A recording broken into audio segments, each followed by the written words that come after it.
Hello, everyone. This is Rebecca Greene for the Whinypaluza podcast, and I am very excited today because I get to talk to the wonderful Alessia Citro. Alessia, thank you so much for being here with me today. Thank you for having me on. If the pre-recording is any indication, I think it's going to be a really fun conversation. I totally agree with you, and I'm still laughing at myself because I pronounced her name wrong, like weeks now. When did I first? So I'm just happy I got it right.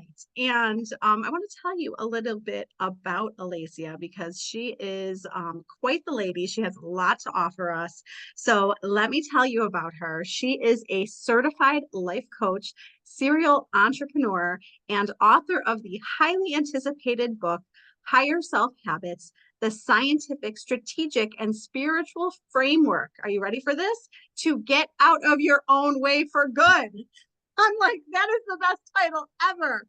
So, with a diverse background that includes corporate achievements at Salesforce and transformative personal growth at Google, Alessia has successfully transitioned into entrepreneurship, focusing on personal development. Her commitment to self-improvement stems from overcoming personal challenges, including embracing sobriety, which has deepened her understanding of the power of habits.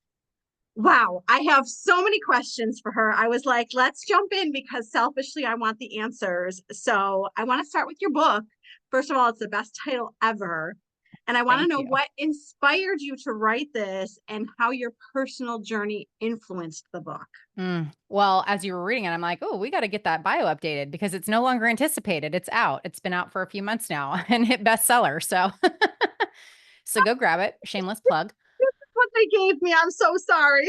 No, you're totally good. But I'm like, oh, note to self. So, okay, what inspired me to write this? Let me just say, for those of you listening, you would probably expect the author of a habits book to be this like very straight laced, regimented type of gal, and that ain't me. Awesome. I am a free spirit. I love to do what I want when I want to do it. I hate feeling constrained. I hate doing the same thing over and over again. Variety is the spice of life, is like my motto. And so I wrote this book because it's the book that I wished I had had.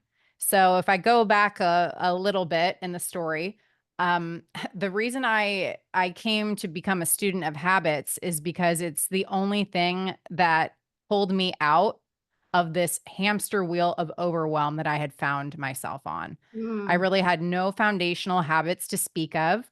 I was taking every day, hour by hour, with so many obligations between work and taking care of the household, taking care of my daughter. You just like the emotional labor that we moms have is no joke. And I came last. I'm sure many of you listening can relate to that. And so I began reading all of these habits books, wonderful books, but they have a common denominator. They're written by men. And the whole, right? Yeah. I mean, look, great books. They've helped me a lot. And it's all And about strategy.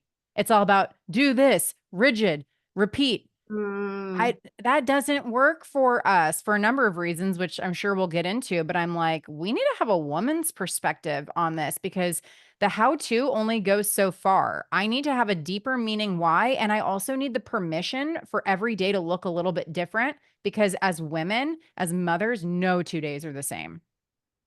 that is so true. But so I'm perplexed. So people listening might be perplexed. So explain to us, because I'm fascinated, how you have habits and have it be different every day because I get bored and I need variety. So explain that to me. Okay, so the best place to start this piece of the conversation is with cycle syncing. Now, I'm Oh, 38 years old, approaching 39. I found out about this 2 years ago, and I was furious when I found out about this concept. I'm like, why is this not in the video that we all have to watch in the fifth grade about getting our period? Every woman should know about this. So, if this is breaking news to any of you listening, the basic premise of cycle syncing is that women operate on a 28-day-ish cycle, and men, they operate on a 24-hour cycle. mm, And guess who the okay. world was built for and by? Men. Yep. So, and look, like I love my husband. He's amazing. I do not want to come off as a man hater. That is not the goal here. However, we function differently than they do. So for men, it's like the movie Groundhog Day, that classic with Bill Murray, where he wakes up and every day is the same. And it is not that way for us. So here's like the high level overview. And then if what I'm saying intrigues you, there's a couple books I'll recommend that will go into way more depth on this. So you start with your follicular cycle. That's right after your menstrual phase when you bleed. And that is a great time for planning, preparing, ideating. It's when you feel really creative. Think of it like spring as far as seasons go. Okay. Next, you have your ovulatory phase. And this is when you are really social. It's like hot girl summer vibes. You are communicating beautifully. It's a great time to sell if you sell in your business. Great time to be out and about, meeting and greeting, all of that. Next, you have your luteal, which is like fall. So you're harvesting from the seeds that you planted in your follicular. This is a time where you might absolutely hate your partner and the way that he breathes annoys you. You know, I just found out that the reason that that happens is because we're mad that we didn't get pregnant, like on a primal level. It's like he failed to Ah, impregnate me, so I'm mad. Yeah. Even if you were so, not trying to have a baby. so interesting. Yeah, primal stuff, man. So there's that. You might want to burn your business to the ground. It's an interesting phase, but it has a lot of benefits. It's great for like executing on things, wrapping things up. Your attention to detail is super, super heightened in this phase. And then the final phase is your menstrual cycle. And this is meant for reflecting, recharging, relaxing. It is not the time to be going to events and like selling an offer or, doing all these kind of more high energy things. It's a time to go inward like winter. So, based on that, your habits and what you do each day are going to look a little bit different.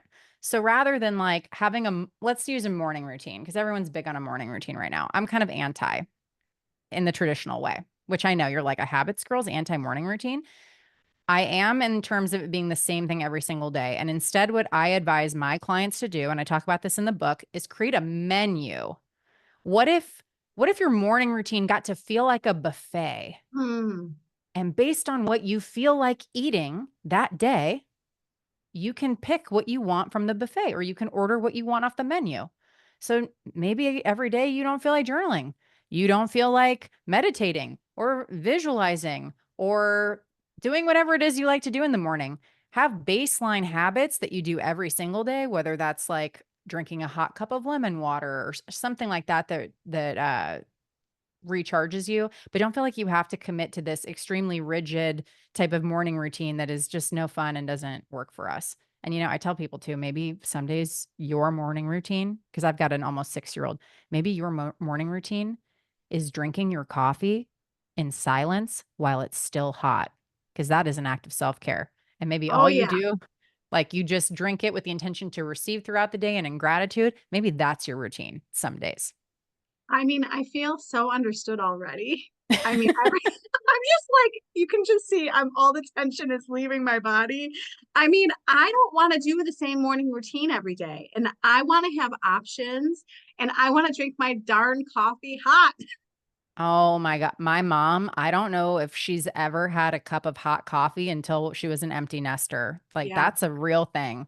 So Yeah. if that requires you getting up even 15 minutes before your kiddo just to start the day in peace and set the tone, just do that. It depends on the Yeah. season of life you're into? That is so true. And most of the listeners probably have kids at home, I'm going to guess, and are trying to balance a lot. So talk to us about balancing all the things and using habits to help ourselves. Okay. So what I typically find is that most women have a really strong overachieving perfectionist streak. You're laughing because it's true, right? I do. We've had to be the good girl. We've had to be a daddy's girl. We've had to listen and be quiet and be good and be perfect and look cute. And that shit's exhausting. So let's just so You let's are just so throw awesome. I, you're catching me on a what? Oh, I'm in my luteal. That's why you're catching me on a really frank day. Love it. So throw all of that out the window. And why I say that is because most of the time, women especially, when we're setting a new habit, we've got like the end goal in mind. It's like eye on the prize. Like, I'm not just going to exercise for my health. I'm exercising to lose 20 pounds or look this way. I use the fitness example a lot because everyone can relate to it. Mm-hmm. What if instead we look at all of our habits instead of these like top goals? What if we look at them in a more fundamental way? So there's Maslow's hierarchy of needs. A 20th century psychologist, Abraham Maslow, created this, and he basically states that there's a hierarchy of human needs. And if pieces lower in this pyramid are not being met, the things at the top can't happen without them just crashing back down. It's kind of like building a house of cards. It's not super stable. So you've got basic needs, right? Hydration, sleep, adequate nutrition. I would put nutrient dense foods in there instead of, snacking on your kids' leftover goldfish. We've all been there. I'm not judging, but that's not a meal. Exactly. I don't know if I said adequate sleep, but I'm going to say it again because it's important. Daily sunlight, some movement. I'm not talking about HIIT workouts or anything crazy. I'm talking a 5-minute walk if that's all you can get in, right? Or some stretching or whatever it might be. Then you move up to safety and stability needs. So, do you live in an environment where you feel safe? Are you paycheck to paycheck and you have a lot of financial insecurity? Until you shore that up, it's going to be hard to climb the ladder, right?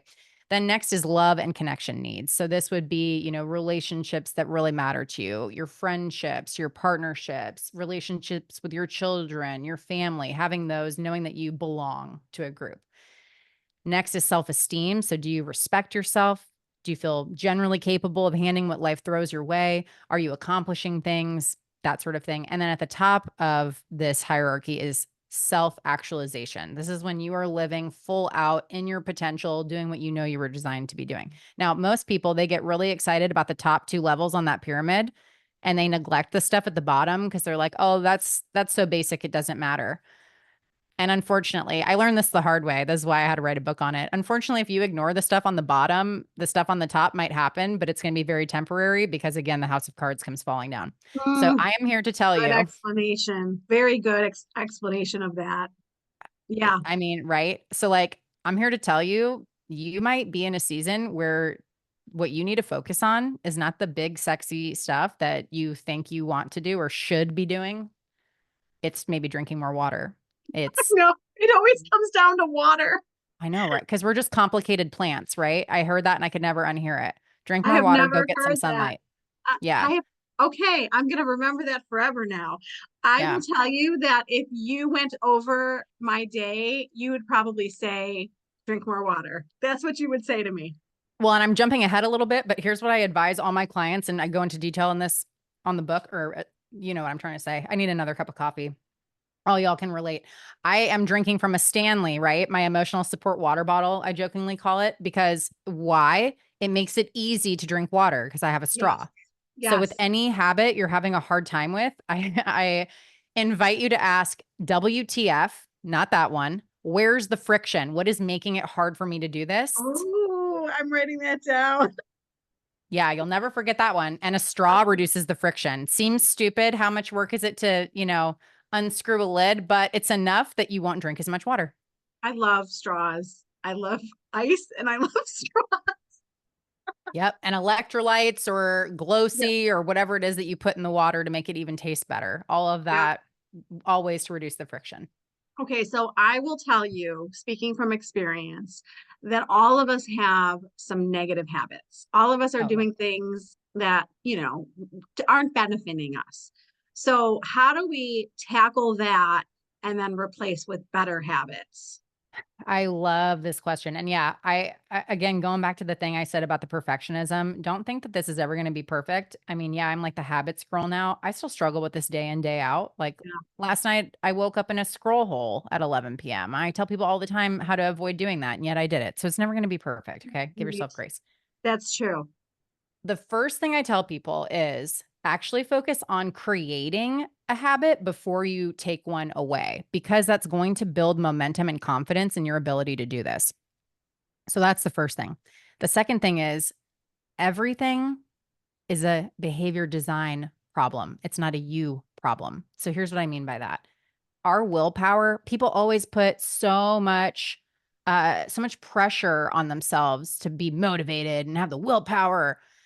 You know what? When you've been chasing around a kid or two all day and eating goldfish for 3 meals and sleep deprived, at the end of the day, especially, you have no willpower to speak of. We Mm, can't rely on that. So there's 4 components to every behavior, and I'm going to encourage you to take one of the components out as much as possible. So you can remember this through another acronym, ACTS, ACTS. So the A is ambition, your desire to do this behavior. C is capability. Can you do it or not? T is trigger, the prompt or the cue to do it. And then S is satisfaction, the reward you get from doing it. And yes, you get a reward even from negative behaviors, whether it's a dopamine hit or avoiding something that you'd rather not deal with. Okay. So yes, yes, how do we eliminate ambition? Motivation is going to leave you high and dry. It's why gym enrollments spike in the beginning of January and suddenly no one's going anymore 3 weeks later. Okay. So we want to leave the A out. You want to focus instead on capability. How can you make a behavior really easy to do to create a habit? And if you want to stop doing a habit, you make it harder to do. So let me give you an example. We'll use the phone because I told you I was in a scroll hole last night. Okay. How can you make it harder to do? Well, you could put your phone in another room because it's a lot harder to scroll if you have to get up and get out of bed to grab your phone. Or you could put it on a dresser or a charging station across the room. And here, I know I said don't pay attention to ambition, but this does factor in a little bit because look, you're going to be a lot more motivated to stay in your cozy bed than to scroll the gram, right? yes. My solution to this is actually using a 6-inch charging cord because most of the time I'm going to be way more motivated to wake up with a fully charged phone than I am to scroll in the middle of the night. And it then removes the prompt and the cue too, because I can't even like see it. If you have a, those charging things now where you can just like set the phone on top of it, you don't have to plug it in. If you have one of those next to your bed, get rid of it or move it across the room because it's way too easy to pick your phone up and put it back down. Agree. Agree. So that's one example. If it's let's use everyone wants to eat healthier, right? So let's use that example. If you don't want to be snacking on, I don't know, I'm going to pick on Cheetos today. Well, what can you do? You can make it harder to eat the Cheetos by either removing them from your house or putting them on a really high shelf where you have to get a stool. Anything that's like I have to get a stool, it's dead to me. That's like I don't like to bake. So all my baking stuff is up there because I don't use it, right? Yep. Put it Yep. somewhere that's a pain in the butt to get to. And then that also functions as a removal of the prompt or the trigger because you're not seeing it. Like think of when you go to the grocery store, eye level is where all the prime real estate is. And those are the products that sell the most. So make it harder to do and remove the prompt. And we could go way deeper on this, but I just want to underscore, make it harder to do the thing you don't want to do, easier to do the thing you do want to do.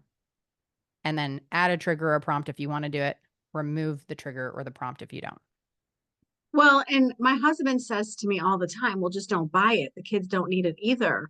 And my thought on that is because I don't want to eat cookies doesn't mean that I don't want my kids to ever get to eat cookies. So it's like we have this fight Yeah. where, there's cookies in the house right now that I am staying away from because, trying to be good most of the time.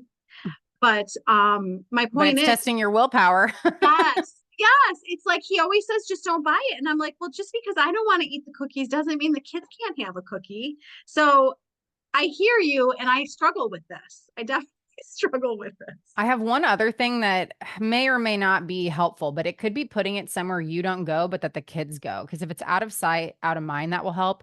Or the other thing you can do is introduce conscious thought. Mm, Maybe it's like putting a post-it on it that says, Rebecca, you know you don't really want this. Maybe you're just thirsty or bored or need to take a walk, yes, right? I love And that. actually, can I give a quick example of how this actually worked for real in our house? Yes, yes. Okay, so the last house we lived in had a pantry with a door. And our daughter became a toddler walking and she figured out how to open the door and would just like help herself to snacks. And my husband and I are like, oh, this is not good. How are we going to stop this? We had to change the doorknob to one with a key and a lock. And so we did that, and that was really effective. And guess what else happened? My husband's in such denial about this. He just projects on me that I'm the one with the snacking problem. I'm not, it's him. Anyway, guess who else stopped snacking? Yeah. He stopped snacking. Why? Because there was a little bit of friction that was added because he would have to walk 6 feet to get the key. We're not talking a lot of friction, just a little. And that would then introduce conscious thought in him of like, oh, wait, do I really need to unlock this door right now? Am I actually hungry for a snack? Or do I just need a drink of water and like need to get out of my office? This is really helpful. I love making it a little bit harder. I love making us think a little bit. Super helpful. And I'm really fascinated by your whole balancing feminine and masculine energies. Can you talk about that and how does that impact well-being through habits? Because I am Ah. clueless about this. Okay, the best way I've ever heard this explained is to think of masculine and feminine energies like this, and they have nothing to do with gender, by the way. Men have feminine energy, women have masculine energy, and ideally they're in balance. Think of like the yin and yang symbol, right? Okay, Hmm. so the best analogy I've ever heard, I'm holding up a coffee cup right now, my plant lady coffee cup, because I'm approaching 40 and I cannot have enough plants. Okay, the it's a thing. I don't understand what's happening, but it's like an arboretum in I'm here. terrible with plants, but go on. We'll talk offline. I'll give you some tips. Okay. Thank you. So the mug I'm holding would be like masculine energy, right? It's the structure that holds the coffee within. And the coffee in the mug would be like feminine energy. And they need each other. Why? Because an empty mug is really no use to me. And without the mug, I can't drink the coffee. Instead, I have a mess.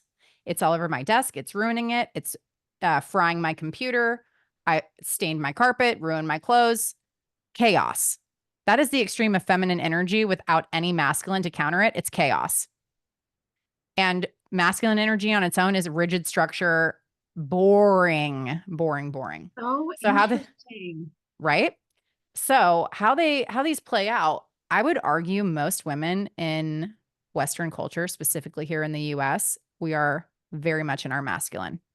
We are hard charging, go, go, go, grinding, working, figuring out how we can be more efficient with chauffeuring our kids to 100 different activities and with no moment to breathe. All these are like masculine traits, right?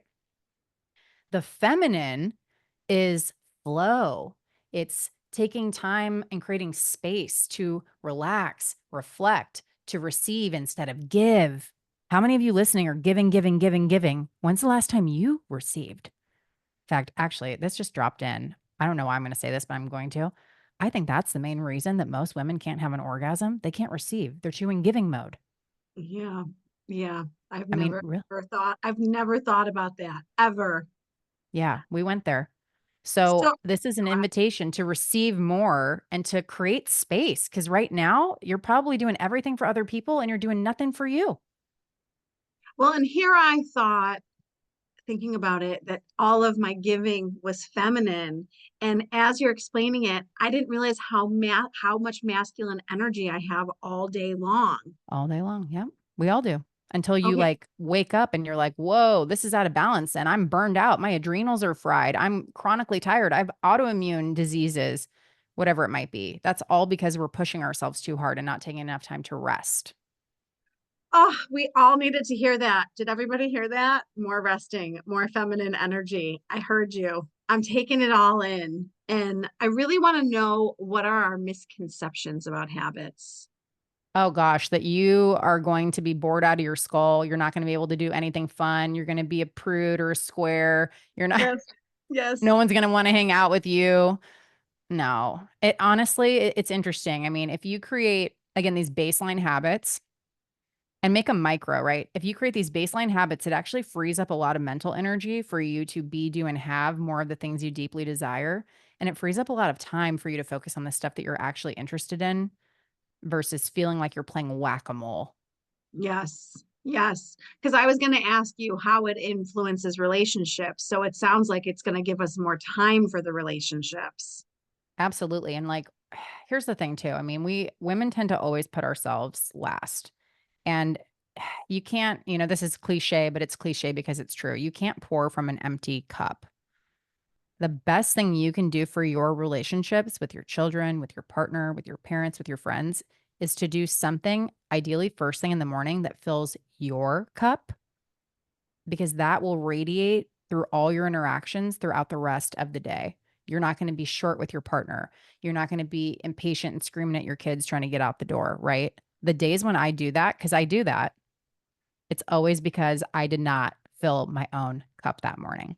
And I'm running around with my hair on fire. So I need to do this. So tell me how give us examples of how to fill our cup first in the morning. This is really unique to each person. And I know you're probably like expecting more of a canned answer because, Mm-mm, everyone has that conception about habits. Oh, it has to be one way. It doesn't. no. You get to determine what works for you. If that means, well, when weather permits, going outside in the morning and just looking at the sky, having a breath of fresh air before the craziness of the day starts, that might be it. It might be doing a quick stretch. It might be a few minutes of yoga in the kitchen. It might be journaling. Again, going back to the drinking coffee while it's hot and it's quiet. Oh my, It that's my favorite. Yeah, and I kinda go through stages. Right now, I'm really into journaling again.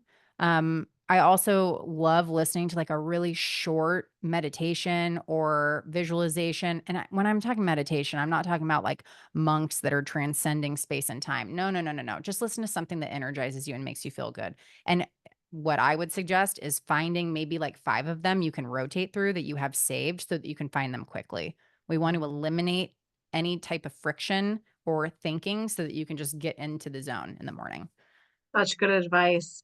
So I get asked frequently how to journal. So can you give a brief, like, people don't know how? I know that sounds really silly to you and I who love to journal, but can you just give some advice on how to? The reason I laughed actually is because I feel like I'm so guilty of this too. So I'm calling myself out and up with this as well. But like, we're always looking for someone to give us directions. Like, just see what comes out. um, Uh, so so that would be my advice. There's no wrong way to do it. And there's no I was gonna say there's no right way to do it. The right way to do it is whatever resonates for you. Personally, I subscribe to Julia Cameron's method of morning pages. And you don't have to do this as long as she says. Her thing is write 3 pages, just stream of consciousness. wow. That's Look, I have a small journal. Y'all can't see it, but it's probably 6 inches tall. It's not big. If I had to write 3 pages on like a college site, no, So just make it your own. Mm, It could be reflecting on gratitude. I actually love this. And again, I know this is cliche, but like you prime your brain to find more things to be grateful for if you adopt a gratitude practice. So maybe it's just journaling on the thing that you're feeling super grateful for that day. And each day, maybe challenge yourself to find a different thing that you're grateful for. But that would be, yeah, start out really easy, see what happens. I'm always surprised what comes up though. It's been a really healing practice. that's awesome. I mean, I love it, and I think it's so funny when people, that's the masculine side of us that wants it to be this rigid formula, and we're not Yep. getting in touch with the feminine, creative, flowing journaling, right? Yep. Yeah. Exactly. So let it be a challenge to you to be in your feminine. Just let it flow, even if it makes no sense and sounds stupid. No one else has to read it. You can burn it Yeah. after if you want to, but just try Ex- it. Exactly, exactly. Well, and I'm curious for you if you have something that I mean, I don't mean to ask for something life changing, but is there any habit that really changed things for you that you could share with us? You know, it's yeah, I love this question. And it's less about the habit and it's more about what the habit represents. Because doing this thing day in, day out that you said you wanted to do, it rebuilds your self-trust, it rebuilds your Mm, self-confidence, rebuilds your self-love. So I would say like something that will call to you, do that. The habit that started it all for me was taking a greens shot every morning. In fact, I don't even do the green shot anymore. It evolved into other things, but that was my jumping off point. So maybe it's someone, taking your vitamins in the yep. morning. I, Whatever it is that's simple that you feel like you quote unquote should be doing anyway. Don't yeah. should on yourself and just approach that with love and watch your confidence soar.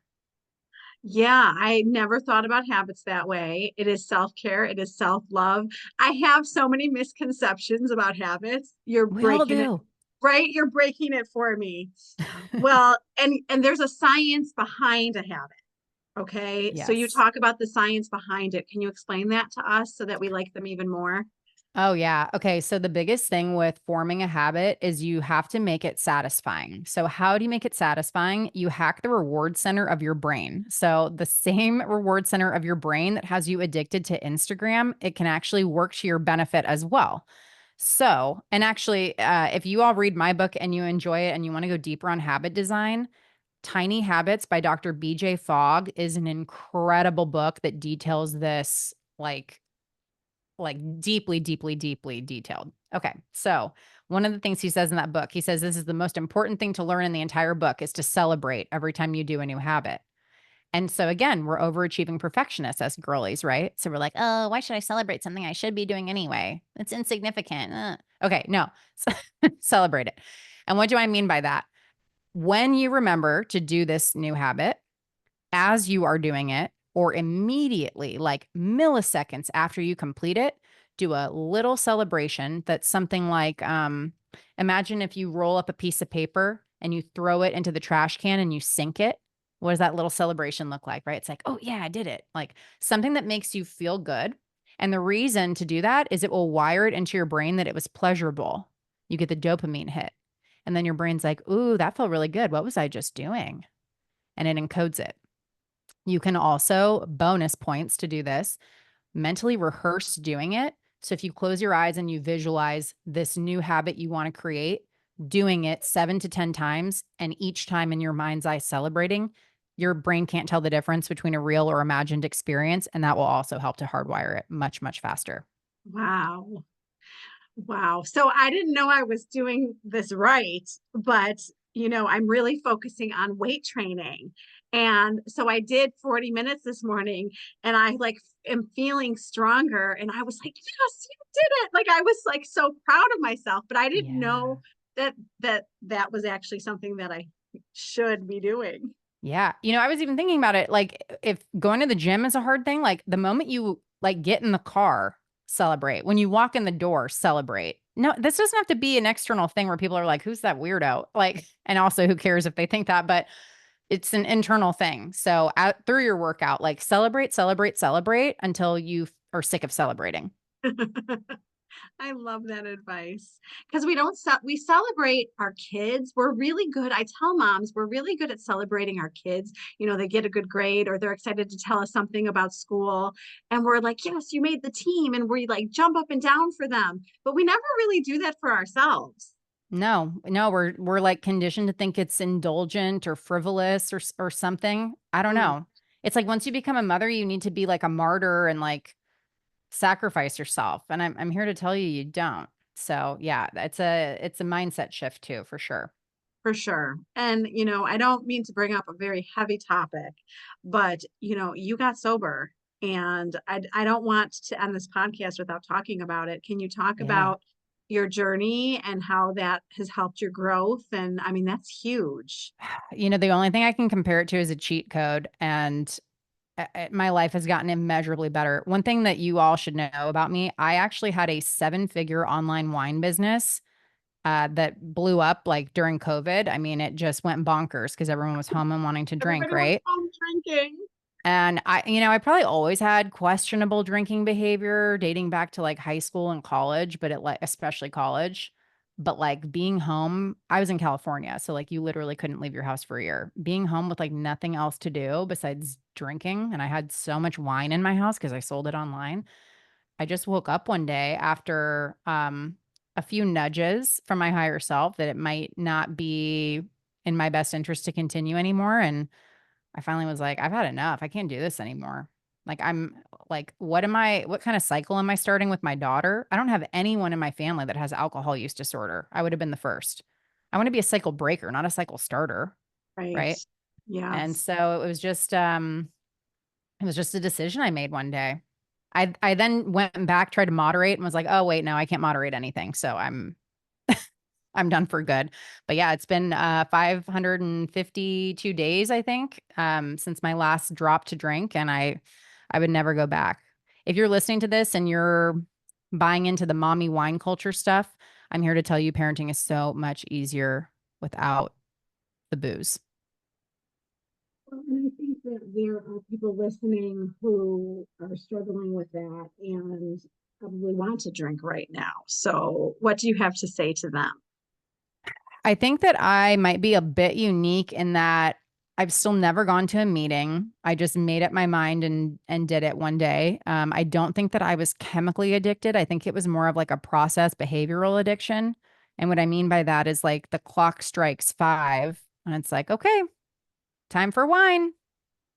And you're used to doing it. It's a habit. So if that's the case and it's not a serious addiction, I would say, what can you swap it for? There are so many amazing non-alcoholic options now. Yeah, What can you swap it for? Can you do sparkling water in a wine glass? I'll tell you, and I still enjoy non-alcoholic beer. Not, I don't drink nearly as much of it as I used to, but that was my lifeline in the beginning. yeah. So swap it. And then I think just, really keep in mind like why you're doing it and reflect on if you're to continue down this path, like what does that mean for you and your potential that won't come to fruition? What does that mean for your children and what you're modeling for them? I quit when my daughter was about 3 years old. And I remember right after she said, Mommy, where's your wine? Oh gosh. Yeah. And that's when I was like, thank God I quit because I mean, who knows what, and I know, anything up until that point is still in her subconscious somewhere, but, our more is caught than taught and our kids are watching. So if it's not for you, do it for them. And there's so many great resources to help people get sober that really do have an addiction. I tell you what, it's worth it. I don't miss it at all. And it's so much better on the other side. So much better. This book wouldn't exist if I was still drinking. I can guarantee you that. Well, I'm super impressed with you and had to ask you about that. And as you can see, had a lot of questions about habits.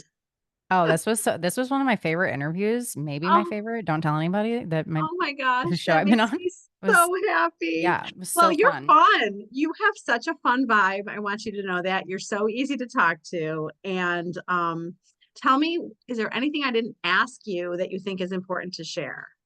I think the only thing that drops in is for all you moms listening, like who were you before you became a mom? Like what were the dreams you had? What was the vision for your life? Yeah, you've got kids in the mix now, but like don't lose that dream, don't lose that vision for yourself. You pursuing that, I think, is one of the best things that you can do for your children and like tapping into who this your higher self, this best version of you is and doing your best to be her day in, day out will truly change your life. You're so worth it and you're more well resourced than you think. And I'm here for you. I know you can do it, girl. I think we all needed to hear that. Most definitely I did. I think that we get very caught up in the mommying, in the, everyday, the hamster wheel. And Yeah. I'm very blessed and I'm very thankful, but I need to take care of myself and my own stuff too. And Yeah. I want you to tell everybody where to find you, where to find your book. Yes. Okay. Well, you can find my book two places. If you want a signed copy, go to alessiacitro.com/book and there will be a link there. Or just go to Amazon, Google Higher Self Habits. It'll come right up and it'll be to your house, hopefully in 2 days. Let's see. Oh, I would love to connect with you on Instagram. I'm super active over there. I've got a broadcast channel too called the Higher Self Daily Dose, where it's like a quick hit of something to either inspire or provoke thought on how you can be the best version of you. And that's Alessia Citro 2 underscores. Cause yes, there are others who would have thought. Let's see what else. Oh, and then I also have a gift for listeners. So I have a guided visualization that you can listen to really tap into like who is your higher self, and then a capability guide as well. I mentioned capabilities, the key to habits. You can get both of those at alessiacitro.com/gift. Thank you so much. I gotta go check you're inspiring me. I need to be better at Instagram. I need to be better at Instagram. Okay, Hey, I'm you gonna do know what? better. That will come. You focus on the foundational stuff and you'll be like, oh, I have more capacity. Now I feel like posting on Instagram. Yes, yes. I definitely You're inspiring the Instagram right now. So I'm gonna go find you when we get off and not scroll at night on Instagram. You know what? I do put my phone far away from me charging, and that really Good. works. So I totally agree with you. Yeah. Got to make it harder to do these things we say we don't want to do. Put your money where your mouth is, girls. Yes, I love it. Friction. I'm gonna remember. Okay, make this a little harder. Yeah. Where's the friction? If there isn't any, add some. I love it. I love it. I loved talking to you. Loved asking you all the questions. I can't thank you enough for your time today. No, thank you, Rebecca. This was wonderful. Thank you for having me. And yeah, go be your higher self. Be her now, everyone. You can do it. Love it. Love it. This is Rebecca Greene, and I want to remind all of you to spend every day laughing, learning, and loving. Thank you for tuning in to the Whinypaluza podcast. If you like what you heard, please be sure to subscribe so you never miss an episode. While you are there, leave a review. I love to hear your feedback. Thank you so much for listening. Until next time. This show has been produced by Market Domination, LLC. To discover how you can have your own show completely done for you and turn it into a real published book and become the authority in your marketplace, go to www.marketdominationllc.com/podcast offer. 49 faces looked to him in triumph. Over the last 12 months, they had each taken turns and promoted his business for a week at a time, driving over $987,342 in revenue. What if you had a network of 50 centers of influence who promoted your business every week for a year? Grab your copy of the #1 Amazon best-selling book, The Ultimate Guide to Growing Your Business with a Podcast, at 33% off the Amazon price by going to ultimatepodcastbook.com. Again, that website for 33% off the Amazon price is ultimatepodcastbook.com.